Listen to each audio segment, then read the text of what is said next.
ಈ ಸಂದೇಶ ಇಂದು ಮತ್ತೆ ನಿನ್ನ ಮುಂದೆ ಬಂದಿದೆಯಾ?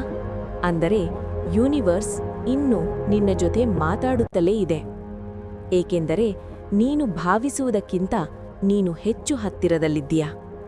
ನೀನು ಅನೇಕ ಬಾರಿ ಕೇಳಿಕೊಂಡಿದ್ದೀಯಾ, ಇನ್ನೆಷ್ಟು ಸಮಯ, ನಾನಿನ್ನೆಷ್ಟು ಸಹಿಸಬೇಕು? ಯೂನಿವರ್ಸ್ನ ಉತ್ತರ ಯಾವತ್ತೂ ಒಂದೇ, ಸ್ವಲ್ಪ ಮಾತ್ರ. ನಿನ್ನ ಜೀವನದಲ್ಲಿ ಇಷ್ಟು ಒತ್ತಡ ಬಂದದ್ದು ನಿನ್ನನ್ನು ಮುರಿಯಲು ಅಲ್ಲ, ನಿನ್ನನ್ನು ಮುಂದಿನ ಹಂತಕ್ಕೆ ತಯಾರಿಸಲು. ನೀನು ಗಮನಿಸಿದ್ದೀಯಾ, ಹಿಂದೆ ನಿನ್ನನ್ನು ನೋಯಿಸಿದ ವಿಷಯಗಳು ಈಗ ನಿನ್ನನ್ನು ಅಷ್ಟು ಕದಲಿಸುತ್ತಿಲ್ಲ. ಅದೇ ನಿನ್ನ ಬೆಳವಣಿಗೆ, ಅದೇ ನಿನ್ನ ಶಕ್ತಿ.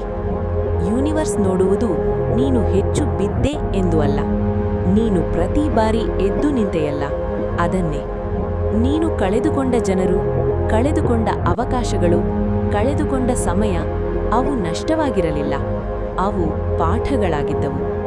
ಆ ಪಾಠಗಳಿಲ್ಲದೆ ನೀನು ಕೇಳುತ್ತಿರುವ ಆ ಆಶೀರ್ವಾದವನ್ನು ನೀನು ಹಿಡಿದುಕೊಳ್ಳಲು ಸಾಧ್ಯವೇ ಇರಲಿಲ್ಲ.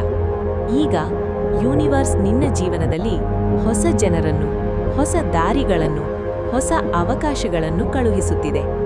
ನಿಧಾನವಾಗಿ, ಆದರೆ ಖಚಿತವಾಗಿ. ಯೂನಿವರ್ಸ್ ಹೇಳುತ್ತಿದೆ, ಈ ಬಾರಿ ನೀನು ಮುರಿಯಲ್ಪಡುವುದಿಲ್ಲ, ಈ ಬಾರಿ ನೀನು ತಪ್ಪಾಗುವುದಿಲ್ಲ, ಈ ಬಾರಿ ನೀನು ಸಿದ್ಧನಾಗಿದ್ದೀಯಾ. ನಿನ್ನ ಕೆಲಸ ಒಂದು ಮಾತ್ರ, ಹಳೆಯ ಭಯವನ್ನು ಹೊತ್ತುಕೊಂಡು ಹೊಸ ಬದುಕಿಗೆ ಪ್ರವೇಶಿಸಬೇಡ. ನೀನು ಈಗ ಅದೇ ವ್ಯಕ್ತಿಯಲ್ಲ. ಯೂನಿವರ್ಸ್ ಈಗ ನಿನ್ನನ್ನು ಪರೀಕ್ಷಿಸುತ್ತಿಲ್ಲ, ನಿನ್ನನ್ನು ಬಹುಮಾನಕ್ಕೆ ಕರೆದೊಯ್ಯುತ್ತಿದ. ಈ ಸಂದೇಶ ನಿನ್ನೊಳಗೆ ಯಾವುದೋ ಭರವಸೆಯನ್ನು ಎಬ್ಬಿಸಿದ್ದರೆ ಕಮೆಂಟ್ನಲ್ಲಿ ಬರೆಯಿರಿ, ಬೀಯಿಂಗ್ ಐ ಆಮ್ ರೆಡಿ. ಮುಂದಿನ ಎಪಿಸೋಡ್